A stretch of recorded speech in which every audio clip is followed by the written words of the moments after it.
नमस्कार तथा सुप्रभात। काया कैरनमा तपाईंलाई साथी मदन पौड्यालसँगै दिपा तिमल सिन्हाको स्वागत छ। काया कैरन उज्यालो रेडियो नेटवर्कसँगै उज्यालो अनलाइन र मोबाइल एप्लिकेशनबाट एकसाथ प्रसारण भइरहेको छ।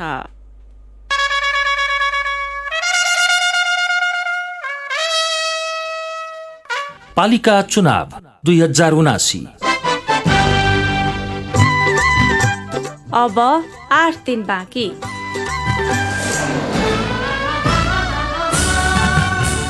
आज 2079 साल वैशाख 23 गते शुक्रबार, वैशाख शुक्ल पक्षको पञ्चमी तिथि, सन् 2022 मे 6 तारिक।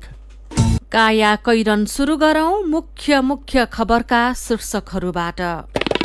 चुनावको प्रचारको शैली फेरिँदै प्रचारमा सामाजिक सञ्जालको प्रयोग बढ्दो। पालिका चुनावका लागि मतपत्र छपाईको काम सकियो, आज सबै जिल्लामा पठाइसकिने।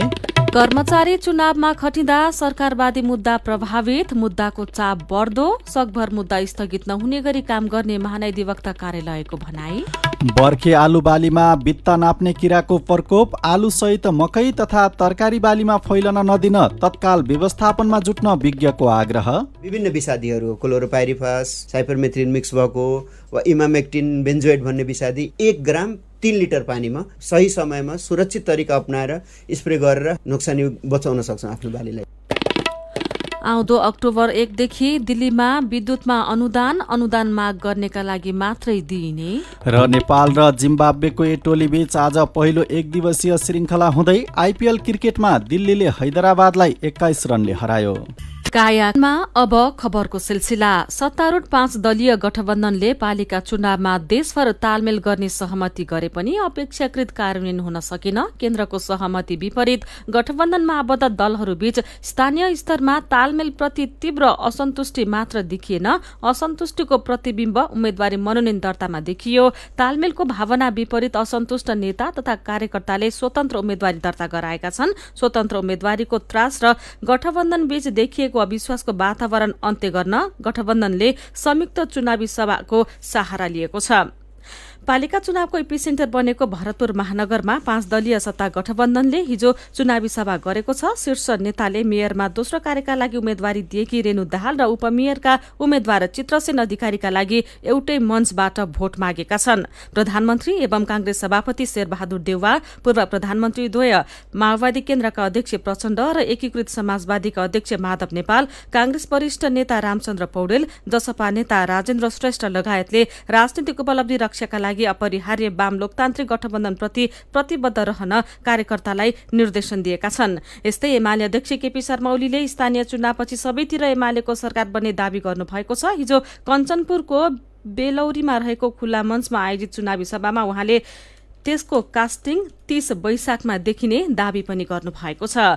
यसैबीच देशभरका 293 नगरमा मेयरका लागि 3238 को उम्मेद्वारी परेको छ। त्यसमध्ये महिलाको संख्या 7% अर्थात 229 मात्रै छ। उपमेयरमा भने महिलाको संख्या उल्लेख्य छ। 1964 उम्मेद्वार मध्ये 73% महिला छन्। एमालेले उपमेयरमा महिला उम्मेद्वार धेरै बनाएको छ। गाउँपालिका अध्यक्षमा पनि दलहरूले महिला उम्मेद्वार 5% मात्रै उठाएका छन्।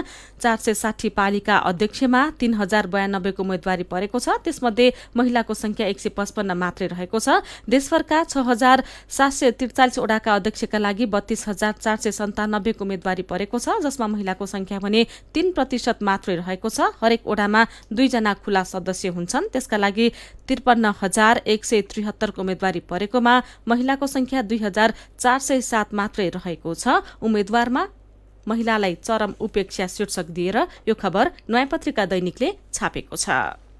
कुनै समय थियो पर्चा, पम्पलेट र भित्तिलेखनले चुनावी माहौल तताउँथ्यो। दशक अघिसम्म पनि चुनावी प्रचारमा राजनैतिक दल, उम्मेद्वार र निर्वाचन प्रतिनिधिले पोस्टर, भित्तिलेखन, तुल ब्यानरकै प्रयोग गर्थे। यो प्रचार शैलीलाई कानूनले छेकेको थिएन, निर्वाचन आयोगले पनि वैधता दिएको थियो। तर यस्तो प्रचार भड्किलो र खर्चिलो भएको तथा वातावरण प्रदूषित बनाएको मुद्दा उठेपछि 2070 सालको संविधान सभा चुनावदेखि निर्वाचन आयोगले पोस्टर, भित्तिलेखन, तुल ब्यानर, डिजिटल डिस्प्ले जस्ता प्रचारात्मक सामग्री प्रयोगमा प्रतिबन्ध लगायो। प्रतिबन्ध उल्लङ्घन गरे 1 लाख रुपैयाँसम्म जरिवाना गर्न सक्ने मात्रै होइन, उम्मेदवारी नै रद्द गर्ने सम्मको व्यवस्था नै आयोगले गरेको छ। तर ग्रामीण क्षेत्रमा यस्तो प्रचार शैली अझै कहीँ कतै जीवित रहे पनि समग्रमा प्रविधिले फड्को मारेसँगै चुनावी प्रचार पनि डिजिटल बनेको छ। राजनैतिक दल, उम्मेद्वार र समर्थकले चुनावको प्रचार बढीजसो सामाजिक सञ्जाल मार्फत नै गर्ने गरेका छन्। निर्वाचन आयोगले पनि मतदाता शिक्षा डिजिटल माध्यमबाटै दिन थालेको छ। आउँदो 30 गते हुने पालिका चुनावका लागि मतपत्र छपाईको काम सकिएको निर्वाचन आयोगले जनाएको छ। आयोगका प्रवक्ता शालिग्राम शर्मा पौडेलले सबै जिल्लामा मतपत्र आज ढुवानी हुने जानकारी दिनुभयो। उहाँले चुनावका लागि मतदान अधिकृत, सहायक मतदान अधिकृत, सहायक कर्मचारी र मतगणना कर्मचारीलाई अति जरुरी मानवीय र संवेदनशील कारण परेको अवस्थामा बाहेक फेरबदल नगर्न निर्देशन दिएको बताउनुभयो। निर्वाचन आयोगले अहिलेसम्म निर्वाचन आचार संहिता उल्लंघन गर्ने 37 जना व्यक्ति तथा राजनीतिक दललाई स्पष्टीकरण सोधिसकेको जनाएको छ। गृहमन्त्री बालकृष्ण खाँड र रूपन्देहीको तिलोत्तमा नगरपालिकामा कांग्रेसका तर्फबाट मेयरका उम्मेद्वार बनेका रामकृष्ण खाँड विरूद्ध उजुरी परेको छ। उहाँहरू नाताले दाजुभाइ हुनुहुन्छ। यसैबीच आउँदो 27 गते मंगलबार राति 12 बजेदेखि अन्तर्राष्ट्रिय सीमाबाट हुने आवतजावत बन्द गर्न र मतदान हुने दिन आन्तरिक रूपमा सञ्चालन हुने सबै प्रकारका यातायात बन्द गर्न गृह मन्त्रालयले पत्र लेखेर पठाउने निर्णय गरिएको आयोगका प्रवक्ता शालिग्राम शर्मा पौडेलले जानकारी दिनुभएको छ। यस्तै 27 गते राति 12 बजेदेखि मतदानको कार्य सम्पन्न नभएसम्मका लागि तोकिएको क्षेत्रमा जान रक्सी बिक्री, वितरण र खानाका लागि निषेध गर्न पनि गृह मन्त्रालयले आग्रह गर्ने आयोगले निर्णय गरेको छ। काया कैरनमा कुराकानीसँगै खबरको सिलसिला बाँकी नै छ, सुन्दै गर्नुहोला। उज्यालो रेडियो नेटवर्कसँगै उज्यालो अनलाइन र मोबाइल एप्लिकेशनमा प्रसारण भइरहेको काया कैरनमा तपाईंलाई फेरि स्वागत छ। यतिन्जेल हामीले चुनावको प्रचार प्रसारको शैली फेरिँदै प्रचारमा सामाजिक सञ्जालको प्रयोग बढ्दो, अविश्वास र असन्तुष्टि समाधान गर्न सत्ता गठबन्धन संयुक्त चुनावी सभाको सहारा लिँदै उम्मेद्वारमा महिलालाई उपेक्षा, पालिका चुनावका लागि मतपत्र छपाईको काम सकियो लगायतका खबर प्रस्तुत गर्यौं। अब बाँकी खबर। सरकारी वकिलहरू निर्वाचन अधिकृतका रूपमा पछि सरकारवादी मुद्दाहरू प्रभावित बनेका छन्। मुद्दाको चाप बढेपछि महान्यायाधिवक्ताको कार्यालयले स्थगित गर्न थालेको छ। वैशाख 15 मा 191 मुद्दा पेशीमा चढ्दा 8वटा स्थगित भए। सरकारी वकिलहरू निर्वाचन अधिकृतका रूपमा खटिएपछि मुद्दाको चाप बढ्दा कतिपय स्थगित गर्नु परेको छ, तर ठूला र धेरै अध्ययन गर्नुपर्ने मुद्दाहरू मात्र स्थगित गरेको कार्यालयको दाबी छ। महान्यायाधिवक्ताको कार्यालयका 23 मध्ये 21 जना उपन्यायाधिवक्ता निर्वाचनमा खटिएका छन्। सकभर मुद्दा स्थगित नहुने गरी काम गरिरहेको महान्यायाधिवक्ताको कार्यालयका प्रवक्ता सञ्जीव राज रेग्मीले बताउनु भएको खबर आजको नयाँ पत्रिका दैनिकले छापेको छ। देशैभर चुनावी रौनक बढेका बेला बर्खियालो बालीमा अहिले सेमी लुपर अर्थात बित्ता नाप्ने किरा प्रकोपकै रूपमा फैलिएपछि किसानलाई चिन्ता थपिएको छ। रामेछाप, बागलुङ, दोलखा, सिन्धुपाल्चोक, गोर्खा, लमजुङ लगायतका जिल्लामा रोपिएका आलुमा बित्ता नाप्ने किरा देखिएको छ। खेतबारी खाली नै हुने गरी किरा फैलिएपछि गुजारा चलाउने मुस्किल हुने किसानको गुनासो छ। आलु बालीमा मात्र होइन, अहिले मकै र तरकारी बालीमा पनि विभिन्न किराले प्रकोपकै रूपमा सताउन थालेको छ। आलु बालीमा देखिएको बित्ता नाप्ने किरा कस्तो किरा हो भनेर हामीले राष्ट्रिय कीट विज्ञान अनुसन्धान केन्द्रका वैज्ञानिक सुदीप उपाध्यायलाई सोधेका छौं। बित्ता नाप्ने किरा भनेको एउटा घवारो किरा हो, जुन हिँड्दाखेरि त्यसले बित्ता नापे, हामी खेल्दाखेरि बित्ता नाप खेल्थ्यौँ नि, त्यस्तै त्यसले बित्ता नाप्दै हिँड्छ र त्यो हामीले थाहा पाउँछौँ। र यसले चाहिँ विभिन्न बालीहरूमा, अहिले आलुमा देखा परेछ, तर अरू बालीमा पनि यसले नोक्सानी गर्छ। यसले पातहरू खाएर पुरै पातै सखाप बनाइदिन्छ। त्यस्तो खाले लक्षण, त्यस्तो खाले किरा देख्नुहुन्छ भने त्यही बित्ता किरा हो। यसलाई चाहिँ व्यवस्थापन अथवा चाहिँ उपचार कसरी सम्भव छ त? यसको व्यवस्थापनको लागि तपाईँको बालीमा हेर्नुहोस् कति धेरै लाछ यो किरा। अलिअलि लाछ भने निमजन्य विषादीहरू 5 ml प्रति लिटर पानीमा राखेर स्प्रे गरेर नि कन्ट्रोल गर्न सक्नुहुन्छ भने, अब धेरै नै प्रकोप भइसकेको छ भने विभिन्न विषादीहरू, क्लोरोपाइरिफास, साइपरमेथ्रिन मिक्स भएको वा इमामेक्टिन बेन्जोएट भन्ने विषादी, यी खाले विषादीहरू तपाईँले सिफारिस डोज जस्तो अब त्यो क्लोरोपाइरिफास र साइपरमेथ्रिनको 1.5 देखि 2 ml प्रति लिटर पानीमा हो भने इमामेक्टिन बेन्जोएट 1 ग्राम 3 लिटर पानीमा यस्तो सिफारिस मात्रामा सही समयमा सुरक्षित तरिका अपनाएर स्प्रे गरेर हामी यो किरासँग हामी नोक्सानी बचाउन सक्छौँ आफ्नो बालीलाई। अब जस्तो मध्य पहाडका दोलखा, रामेछाप, सिन्धुपाल्चोक, म्याग्दी, लमजुङ त्यसै गरी बागलुङ गोर्खा लगायतका जिल्लामा चाहिँ अहिले आलुमा चाहिँ समस्या छ भनेर किसानको चाहिँ गुनासो छ। अब किरामा समस्या भयो देखियो भन्ने जानकारी भइहालेपछि अब कहाँ चाहिँ कसरी सम्पर्क गर्ने त रोग किरा यो किराको उपचारका लागि निदानका लागि? एकदम महत्त्वपूर्ण कुरा हो यो। यसको लागि अब सकेसम्म नजिकको तपाईँको पालिकामा कृषिको त्यहाँनिर शाखा हुन्छ होइन, त्यहाँ कृषि शाखा हेर्ने त्यहाँनिर प्राविधिक हुन्छ, वडामा हुन्छ, ज्ञान केन्द्र छ, कृषि अनुसन्धान परिषदको पनि विभिन्न ठाउँमा अफिसहरू छन्। तपाईँको वेबसाइट नार्कको www.narc.gov.np मा पनि तपाईँले त्यहाँ गएर त्यसको बारेमा सूचना राख्न सक्नुहुन्छ। प्रत्येक सोमबार 2 बजेदेखि 4 बजेसम्म 1135 मा टोल फ्री नम्बर एनटिसी एनसेल जुनबाट गरे नि तपाईँले त्यसमा आफ्नो समस्याहरू राख्न सक्नुहुन्छ।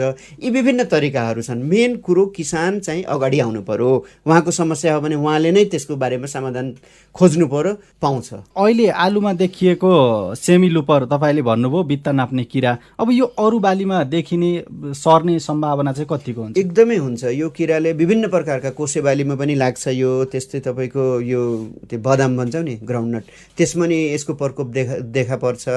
त्यसले गर्दा यो किरालाई नष्ट गर्नको लागि अघि मैले भने जस्तै सुरुको अवस्थामा लार्भल स्टेजहरू छ भने निमजन्यले भयो, त्यस पछाडि धेरै नै जनसङ्ख्या छ भने रासायनिक विषादीले भयो, त्यस पछाडि पनि जब आलु खनिसक्छौँ हामी त्यसको जुन बचेको अवशेष हुन्छ, झारहरू हुन्छ हरियो, तिनीहरूलाई चाहिँ व्यवस्थापन गर्न अत्यन्त महत्त्वपूर्ण हुन्छ। किनकि त्यहाँनिर किराको अचेल अवस्थाहरू लुकेर बसेका हुन्छ, तिनीहरूलाई चाहिँ गहिरो खाडल खनेर त्यसमा पुर्नु पर्यो कि कम्तीमा त्यसलाई जलाउनु पर्यो। यी तरिका अप्नाएर हामी तिनीहरूको जनसङ्ख्या घटाउन सक्छौँ र अब आउने बालीमा हामीले बत्तीको पासो लगाएर त्यसको अनुगमन गरेर त्यो पुतलीहरूलाई पनि नष्ट गर्नु पर्यो।